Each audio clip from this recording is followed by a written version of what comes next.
The dairy industry is amazing. Milk is produced in basically all of the world's countries, and in most of them ranks among the top 5 agricultural commodities.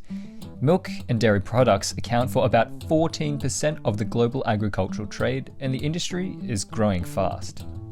But the way it is produced differs from one place to another, and so it is almost irrelevant to look at the industry on a global scale.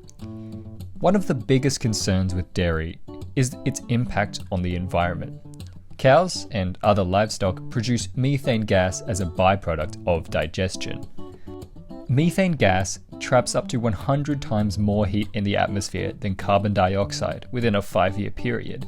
But unlike carbon dioxide, methane is a part of a cycle. Carbon is absorbed from the atmosphere by grass through photosynthesis. The cows then eat the grass and turn that carbon into methane. This then gets released into the atmosphere where it breaks down into carbon and water in about 10 years.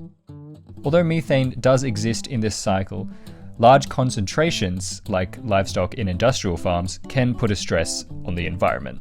But don't worry about this too much. Ways of reducing methane production are being implemented. Feed supplements in a cow's diet can reduce a cow's methane emissions by an average of 30%.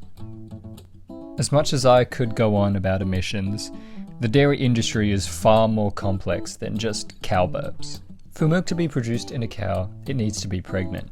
Pregnancy releases the necessary hormones, such as progesterone and estrogen, which stimulate the growth and development of the milk duct system within the udder. Dairy cows start being impregnated at about 15 months. They will then be expected to have a new pregnancy cycle about every 12 months. Once the cow's milk production becomes unsatisfactory, it gets killed. The average life expectancy for a dairy cow is 4 to 6 years, but if left alive, could reach 20. Unfortunately, dairy farming isn't all numbers. Real animals, real lives are being affected.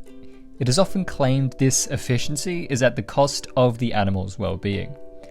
While calves of dairy cows do usually get removed from their mothers within 24 hours, this is usually to clean them and keep them safe. It is known that mother cows have screamed and fought to be with their young, and the life of these calves is just as unglamorous as their mothers.